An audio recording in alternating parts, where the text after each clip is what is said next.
What would daring do? Chapter 19. Final words. Rainbow Dash felt her heart tighten in her chest. Never before had she experienced such a paralysing mixture of excitement and trepidation. Her eyes remained fixated on the green field before her and the star-studded night sky that lay beyond. The air was crisp and cool, with nary a breeze to be felt. It was perfect flying weather. It was the prime ingredient to a perfect flight. The stage was set, and the audience was on its hoofs in celebration. Rainbow could hear the chanting from where she stood in the tunnel leading out from the locker rooms. Wonderbolts! Wonderbolts! Wonderbolts! They may not have been echoing her name like they did in her dreams, but the effect was the same nonetheless. Besides, Rainbow Dash knew that somewhere up in the highest echelons of the arena there were 3 ponies, 3 dear friends, cheering her name. It was hard for her not to think about her friends at that moment like this. They had done so much for her when she didn't deserve special treatment, and she didn't want to let them down. In fact, she wanted to put on the best show of her life for them, but for Applejack most of all. The simple fact that she had put up with so much of Rainbow's numbskullery and was still willing to give her a chance was nothing short of a miracle. Actually, when she thought about it, what was really a miracle was how good Rarity was able to make the farmer pony look. The gala dresses looked amazing, but this time around Applejack just looked wing-fluttering good. Rainbow couldn't help but continue imaging how the green silken dress hugged every curve upon that pony's body, from across her shoulders, along her back and down her... Rainbow! The shout from behind her was followed a second later by a painful smack as somebody pulled on the elastic of her goggles and snapped them against the back of her head. While it stung, it had been necessary, as Spitfire had been trying to get her attention for a while. What is it, ma'am? Rainbow almost had to shout to get her voice over the chanting that was reverberating through the arena. Now would be a good time to lead us out, she reminded. She directed Rainbow's attention to a couple of ponies up ahead who were waving them in. Oh, right! Cursing her distracted mind, Rainbow began a steady trot towards the arena grounds that broke into a close formation flying V. The cheers erupted into a fevered pitch as the Wonderbolts flew out into the arena with a brilliant contrail of clouds and rainbow. So, Rainbow is going to be leading the formation? Twilight asked for clarification when told that her rainbow-headed friend was going to be in the lead. Twilight didn't clue in on the precise meaning of its implications.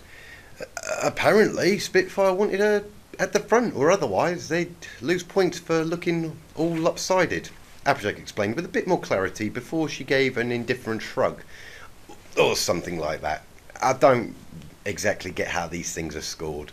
She remembered something about precision, coordination and aesthetics, but that conversation happened when she had been falling distraught over her situation with Rainbow Dash. As a result, her memory was spotty, recalling the particulars. She trusted that Spitfire knew what she was doing, and she knew that Rainbow Dash would be up to the challenge. I couldn't help but notice the way that Rainbow Dash left the room, Twilight said with a sly grin creeping upon her face. I take it things are going well between you two? The way that Twilight was smiling, a kind of knowing, playful smirk made Applejack wonder just how much privacy had actually been given. She wasn't embarrassed to be seen with Rainbow Dash, but she considered intimate moments to be something private. Things are just fine and dandy with Rainbow, Applejack answered. She kept her answer terse, but only because the show was about to start and her focus was elsewhere. She just needed a little pep talk, that's all. Must have been some pep talk, the librarian giggled.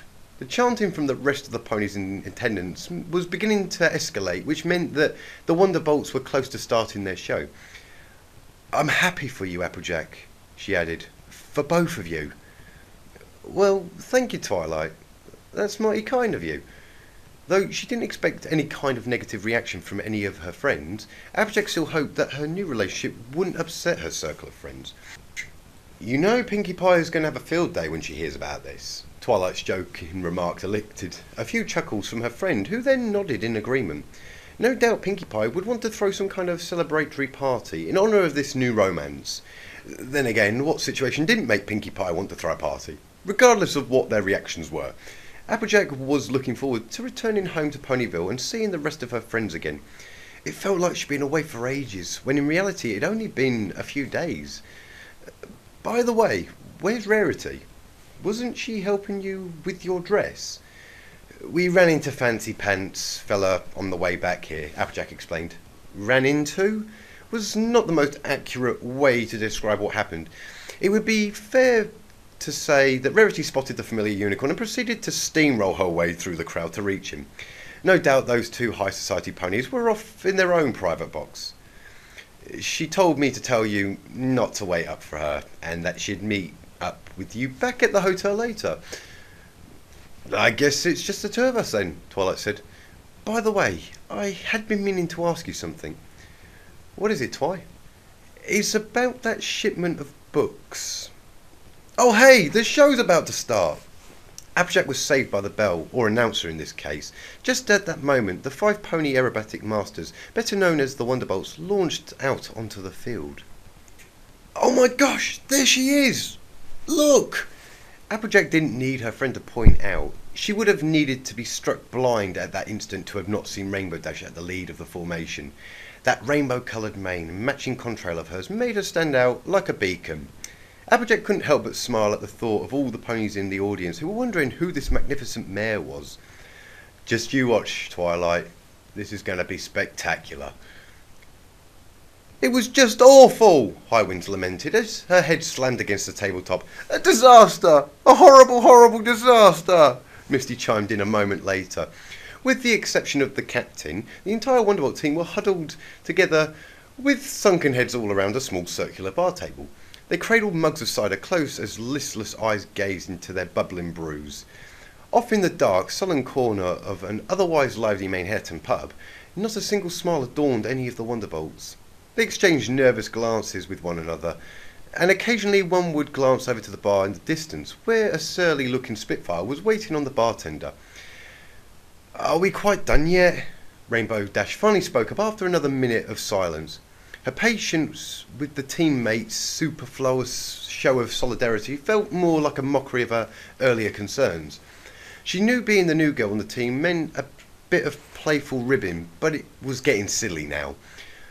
She's right, Soarin said, with a lighter tone to his voice. I think we've paid enough respects to our fellow flyers. So, here's a toast. Spirits lifted along with their mugs as the senior Wonderbolt rose from his seat. Here is to the Starlight Dancers, whose most magnificent of mid-air meltdowns allowed the Wonderbolts to leapfrog up the scoreboards.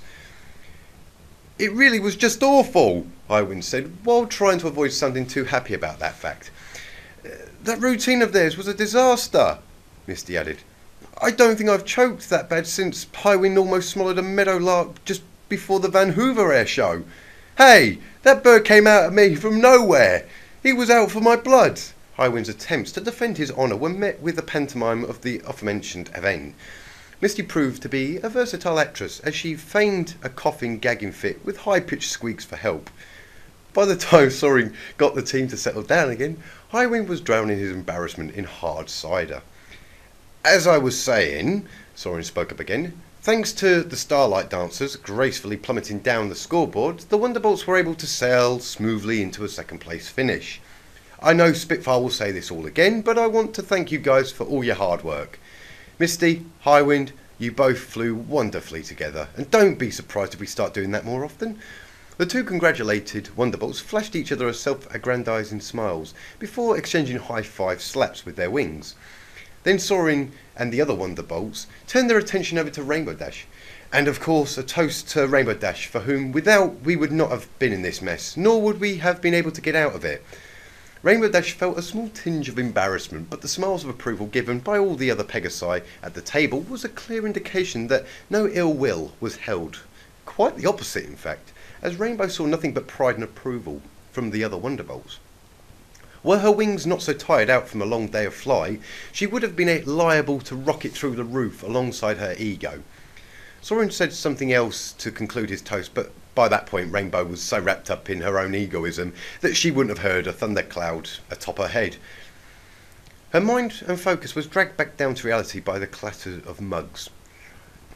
So what is Spitfire doing over by the bar? Rainbow asked. The Wonderbolt captain had not spent much time with the time since their arrival at the tavern for their post-flight celebration. In fact, Spitfire looked to be the most dour pony in the room. It's just a little tradition, Misty explained.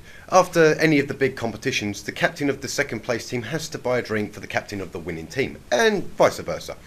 Judging by all the smirks across the table, plus the captain's lack thereof, Rainbow suspected that there was a bit more to the tradition than just a few simple drinks.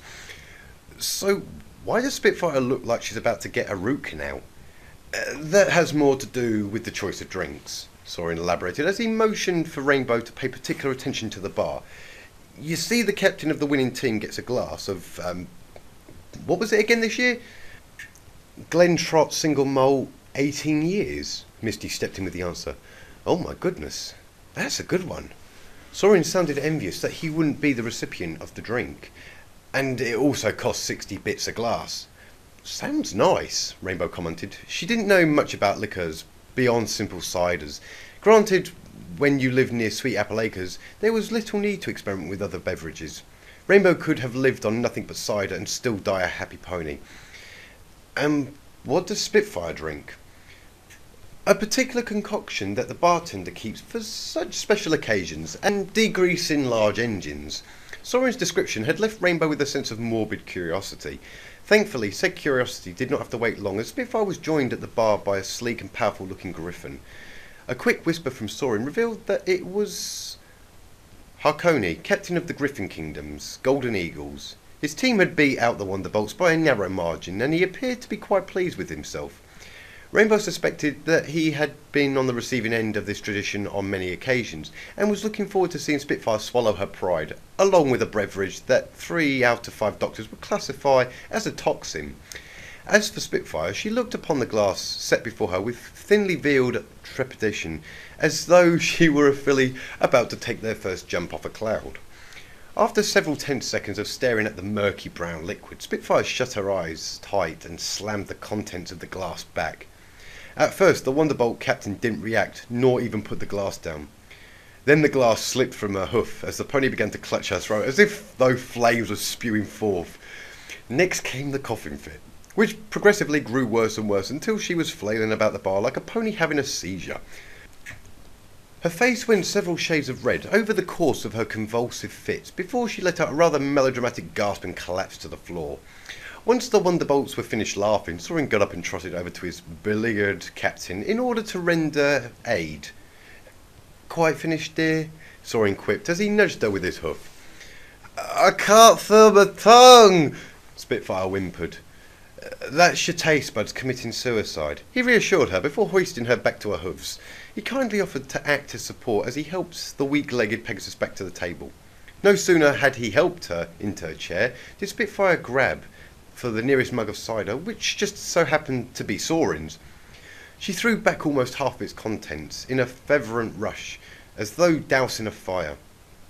Thundering Nimbus! Spitfire gasped in relief. She almost planted her face onto the table, but stopped just short by cushioning the landing with her forehoof. What feather-brained moron thought of this stupid tradition? That would be you, Soarin said.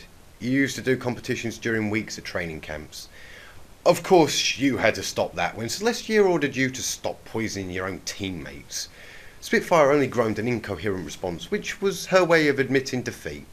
She felt kind of silly forgetting that little detail, but she was willing to attribute her forgetfulness to the fact that her brain was still reeling from the first drink. It felt like some pony had knocked her brain out with a flaming lead brick. She did recall setting up those competitions, as Soarin had described. The point of the horrid drink was to give sufficient motivation to whoever was likely to be runner-up to try harder. Suffice to say, Spitfire felt motivated to do better next time, as she was certain her liver couldn't survive another hit like that. I'm starting to understand the princess's wisdom in that decision, Spitfire groaned. She wanted to make a proper address to her team in order to congratulate them for all their hard work. Alas, it was hard to focus when it felt as though something had crawled into her throat and died.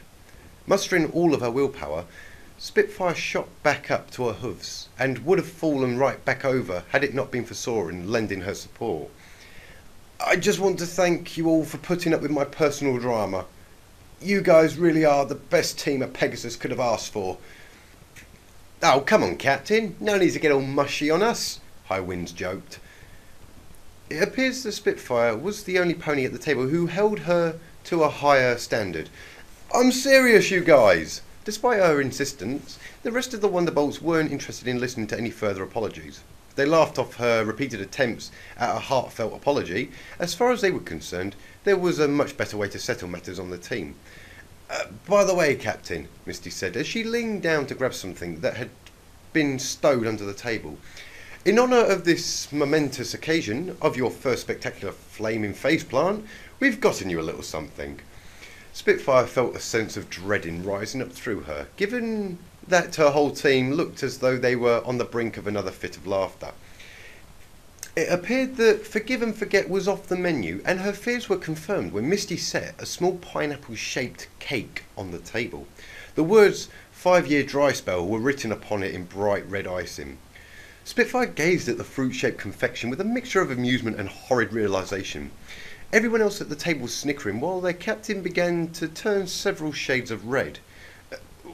"What's the meaning of this?" she eventually managed to stammer out. "Well, we couldn't let last night's occasion go without notice," Highwind explained, "especially considering how vocal the two of you were." Vocal? Spitfire murmured. Misty once again put her skills as an actress to the test as she performed an intricate oral reenactment of the events that transpired in Spitfire's hotel room. Her exuberance garnered quite a bit of attention from the other patrons at the bar, which only made the fluster of the captain's face intensify. The impromptu one pony show came to an abrupt halt when the cake was hurled right into Misty's face, splattering her in a fine layer of icing and pineapple filling. "Totally worth it," Misty proclaimed with a vibrant grin. "You are the last Pegasus I thought I'd see a sad face on." The sudden voice snapped Rainbow Dash's focus back to reality. She had been so engrossed in her own thoughts, gazing listlessly into her mug, that she failed to even notice the Wonderbolt captain approaching until she had dropped onto the neighbouring bar stool. The party had been going on for a while, with well over half of the patrons now in a varying stage of inebriation. Even the Wonderbolt captain was sporting a lasting whisky blush. "So, what's eating you, hotshot?" Spitfire inquired. Despite nursing what was her 5th or 6th drink of the night, it was evident that she still had all her wits about her. "Most ponies in your position would be celebrating their achievement until the sun came up." I guess I'm just not feeling it," Rainbow admitted reluctantly. While most of the other Wonderbolts were scattered throughout the tavern mingling with the other competitors, Rainbow had spent the bulk of her time at the bar. A number of flyers from the other team stopped by briefly for an introduction, but most of the conversations were cut short by other patrons. "It's because she's not here, isn't it?" Spitfire didn't even need to see the affirmative nod to know that she was right. If she had been in Rainbow's place, she would probably feel the same way. In fact, she wouldn't have even bothered staying for long, which begged the question as to why Rainbow was. "Pretty much," Rainbow muttered in response. In truth, she wasn't paying much attention to the pony beside her, as she had plunged into deep thought once more. She remembered how she felt hanging out with the Wonderbolts back during the Grand Galloping Gala. Back then, being invited into the VIP section by Spitfire made her feel as giddy as a school filly. At the gala, she had snubbed spending time with her friends in favour of her idols, and while the night ended in disaster, Rainbow only regretted not doing enough to garner the Wonderbolts' attention. Now Rainbow found herself at a small private party with the Wonderbolts and had not just their attention, but their gratitude as well. She had everything she wanted back during the gala, and yet all she really wanted was to be with Applejack. Victory didn't feel quite like it when you couldn't celebrate it with those that you held dear. "Then why are you still here?" Spitfire asked. Were she in Rainbow's position, she would have left the party the moment things got dreary. The fact the ponies she'd be leaving the party for was Applejack raised even more questions. "Oh, well, there was something I had been meaning to talk to you about," Rainbow Dash began as she fidgeted with her steam. Nervousness was not something that she was comfortable with, so she just went ahead before nerves could overwhelm her.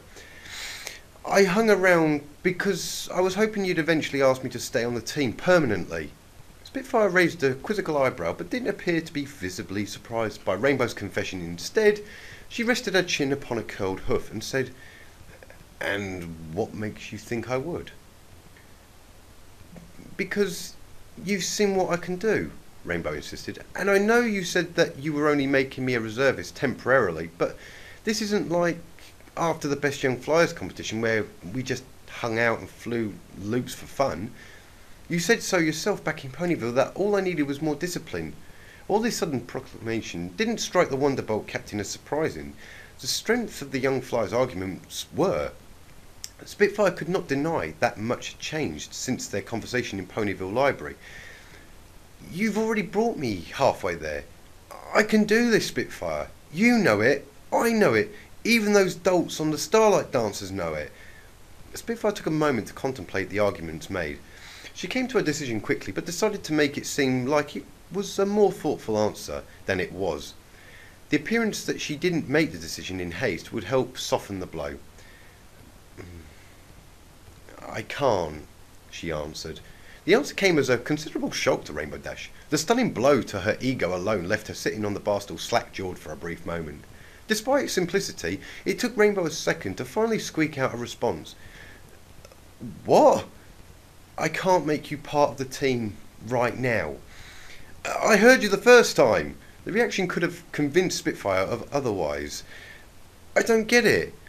Everyone else on the team was saying that I should start the initiation training with you guys. I know I can sound a bit full of myself at times, but you'd be crazy not to take me. Of course I'd be crazy not to take you, Spitfire exclaimed as she threw her hooves into the air for added emphasis. It almost knocked her beverage over in the process. You're as sloppy as a drunk in a windstorm, and yet you're still almost as good as me. Just imagine the kind of stuff you could do when your skills are honed to a razor's edge. You'd be absolutely, undeniably unstoppable. It might have been drunk praise, but it was praise nonetheless, so Rainbow took it all for what it was worth. It still left the foreboding sense that a giant elephant-sized butt was about to be dropped on her head. Every captain and news outlet from here to Griffin Kingdom is going to call me a fool, but I can't take you. I can't do that to her. To her? You mean Applejack? Spitfire was relieved to see that Rainbow Dash hadn't drunk so much that she couldn't follow the conversation to its conclusions. However, Rainbow's confusion still persisted, so Spitfire was forced to make her reasoning more clear. Rainbow, do you have any idea how difficult the training period is for a Wonderbolt initiate? Rainbow Dash froze for a brief moment, and Spitfire could pinpoint the exact instant that the coin dropped inside the young Pegasus's mind. The realization had come slowly, but it hit Rainbow with the force of a lightning bolt. If you think this morning was tough training, multiply that by 100 times and you will get the general idea. Spitfire continued in order to make the point as clear as possible. We're talking bi-weekly training camps at the academy, participating in every team practice and travelling with the team to almost every major event of the aerobatic circuit. I'm not exaggerating when I say you will have at best 2 or 3 months worth of free time during the next year and a half. That was a lot of time to spend away from not just home, but from Ponyville and all her friends. A few days or maybe a week or two wasn't a big deal, but training as a Wonderbolt meant spending almost all of her free time with the team. She had always looked at Spitfire and saw the kind of Pegasus that she had wanted to be, but now that she knew the details up close, was that what she wanted? To be a pony who spent almost every waking minute training and studying. A Pegasus that sacrificed almost everything outside of her career to be the best. With the exception of Applejack, did Spitfire even have friends beyond the Wonderbolts?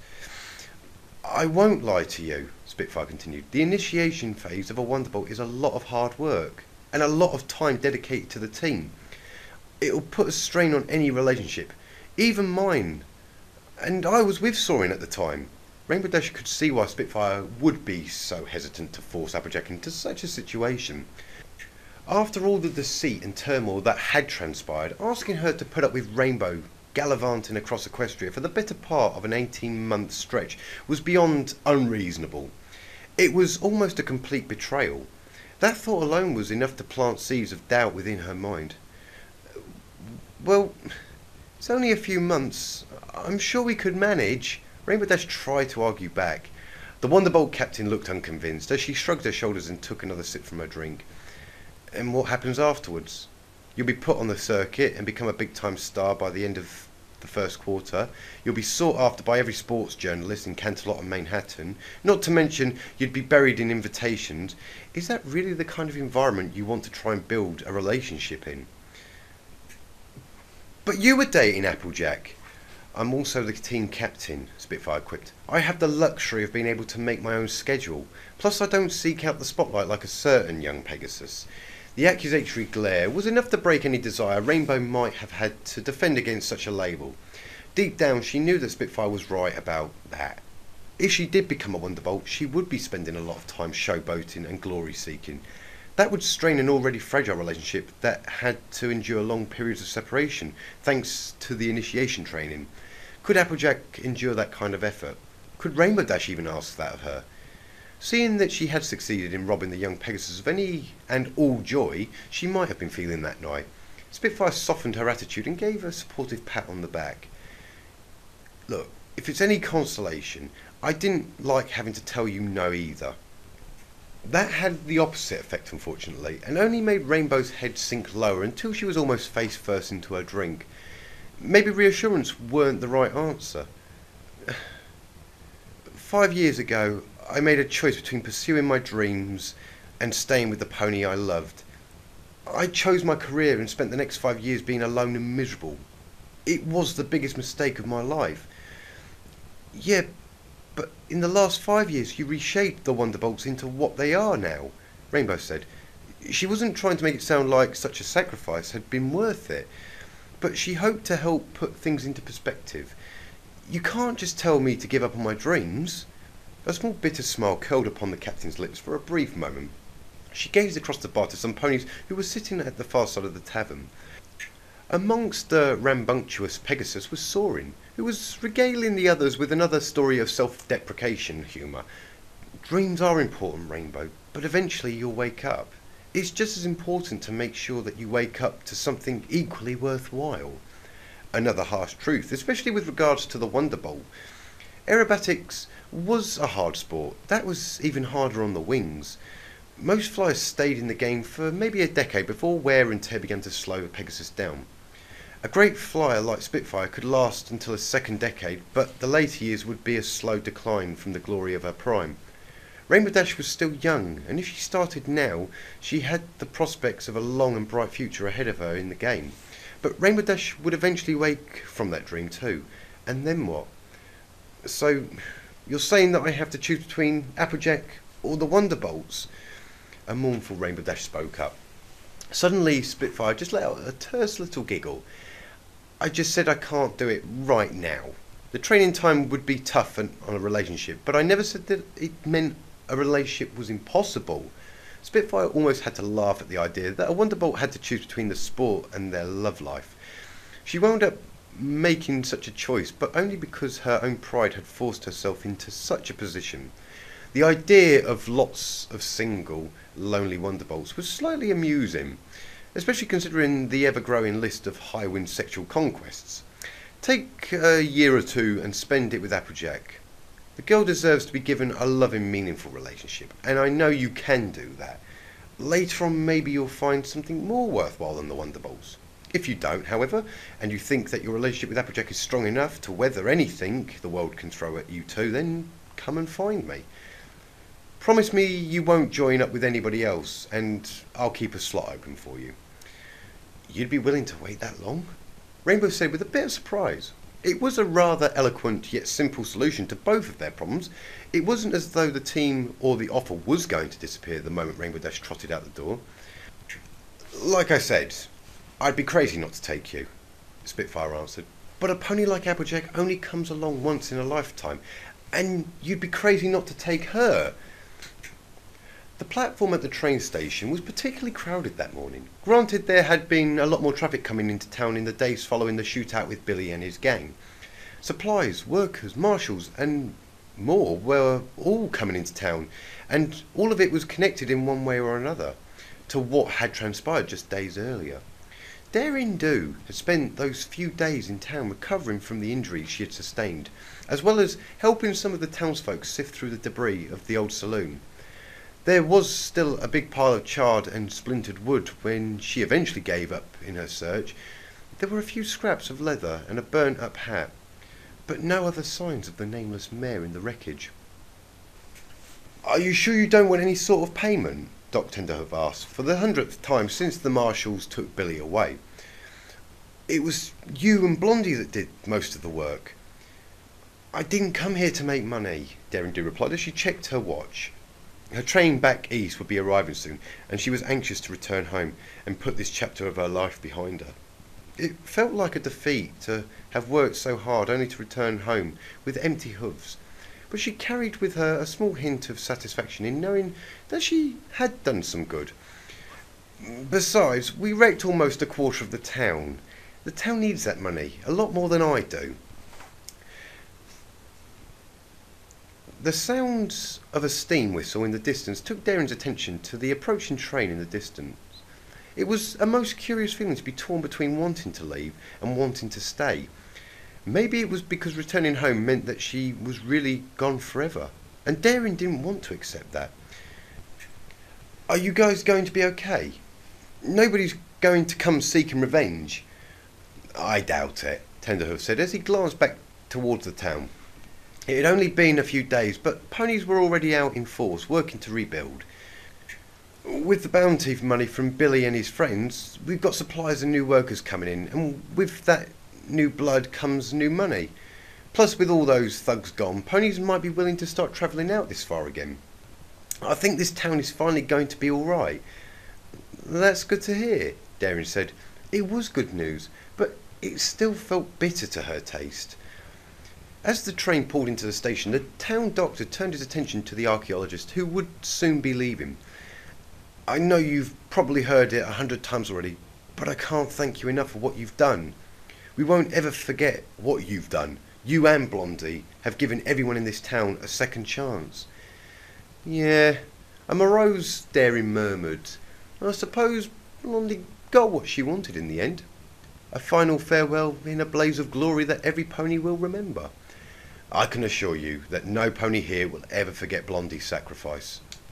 He paused for a moment as the train began to come to a halt before them, temporarily drowning out all other noise with its metallic screech. "Some of the townsfolk are thinking of getting a statue built in the centre of the town to honour her. I bet she'd really like that." The thought of a stone statue dedicated to the foul-tempered, trigger-happy gunslinger brought a small curl to the Pegasus's lips. No doubt the coming months and years would see Blondie's story told time and time again by the townsfolk, with each retelling becoming more grandiose.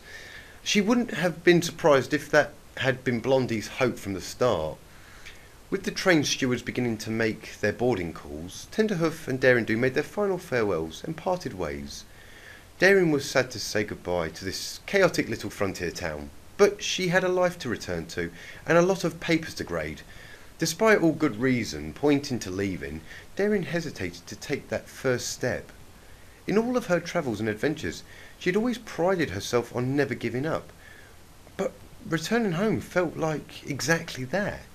The amulet was gone, not that she was too concerned about that anymore, and so was Blondie. The crowds of ponies coming and going reminded Daring that the world was still moving forward regardless of how she felt.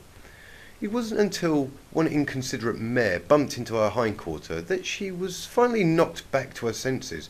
"Careful!" Daring snapped back almost instinctively. She was about to give that mare a piece of her mind when she heard something clatter at her feet. The impact must have caused the other pony to drop something of her belongings. "Hey, you dropped something!" Daring was halfway through scooping up the dropped item when her train of thought completely derailed. What she picked up wasn't just some loose bauble, but a familiar gold-jewelled amulet. What surprised Daring most was not that it was the amulet of Aquila, but the presence of a single lead bullet twisted and tangled within otherwise embellished metalwork. Perhaps there had been some truth in that legend of invulnerability. It took her a few moments of staring at the deformed lead slug before its significance became clear. "The bullet that Billy shot," Daring murmured under her breath once the realisation sank in. If the amulet had stopped that crippling shot, then that was not just any inconsiderate mare who bumped into it. Daring swung about, face so fast it almost gave her whiplash. "Blondie!" she called out, Alas, there was no sign of the nameless mare, and the crowd was too thick to see. Without the telltale hat or coat, she was looking for an orange pony with a blonde mane, which was a wide net to cast on short notice. She was about to give chase, but a final boarding call from the train's conductor stopped her from such foolishness. I guess this is what she wanted, Daring muttered to herself as she glanced back to the amulet hanging from her hoof. Daring was glad that she hadn't given up hope. She had her prize at long last, and she would soon have it safely stored in a museum for the world to see. Daring was still sad to leave, but she reminded herself that some ponies were just born to roam free. And somewhere out there, in the desert of the untamed West, was a mare with no name. In her own way, she is perhaps the most dangerous pony who ever lived. And somewhere out there, in the desert of the untamed West, was a mare with no name. In her own way, she is perhaps the most dangerous pony who ever lived. Wow, now that was a mighty fine ending, Applejack commented. And you are one hay of a storyteller. A faint blush crept up on the Pegasus's cheeks as she closed the tome and set it aside. She wasn't sure why the compliment spurred such a visceral response from her. Perhaps it was because the two mares were curled up alongside one another upon Applejack's bed back home in Ponyville. Or perhaps it was due to the late hour and the setting sun bringing a more tranquil and intimate atmosphere to their time together. Either way, Rainbow Dash liked the way it made her feel. Applejack let out a quiet yawn before she rested her head against the Pegasus' shoulder. For what it's worth, I really appreciate that you're willing to put the Wonderbolts on hold just for me. That by no means meant that Applejack was going to live with the notion that she, for some reason, kept Rainbow Dash from achieving her dreams. If anything, Applejack was going to remember and make sure that she went back to the Wonderbolts once their relationship was strong enough to weather it. It wouldn't be easy, but the best things in life never were. After everything you've done for me, it's the least I could do, Rainbow Dash said, as she draped a wing across her girlfriend's back. Besides, how else are you going to know what an awesome girlfriend I can be if you don't spend time with me? Whether it was serious or not, Applejack just laughed in response. Right you are, Sugar Cube, she said between chuckles. And you can bet your apples that I'm looking forward to each and every day of that. Suffice to say, there would be no shortage of confidence in this relationship. Reaching up, she gently nuzzled her cheek against the other mare. The warmth was gentle and inviting, and provided a stark contrast to the cooling evening air. So, what do you want to do now? The half-innocent, half-teasing question elicited a playful little laugh from the Pegasus, who curled her wings to tickle at the other mare's side. Up for a little game, perhaps? She coyly replied. The playful tease, however, sparked an unexpected response from Applejack. Oh, that reminds me, actually, she said as she reached for her bedside table. Twilight suggested that we ought to take a gander at this book together. Rainbow Dash was a bit confused as to what spurred this shift in focus, but she was curious enough to indulge. She wondered as to what sort of book her egghead friend would have recommended for the two of them. What Applejack set down in front of her only spurred more confusion. Now, why would I want to read a book about types of hay? Thank you guys for listening. I hope you've enjoyed the final episode of What Would Daring Do by Commissaire AJ. Oh, I'm sorry guys, I couldn't stop giggling. Anyway guys, I'm going to sign off here. I hope you've enjoyed. Thank you for tuning in, and stay tuned for the following episodes of Shattered. Take care guys.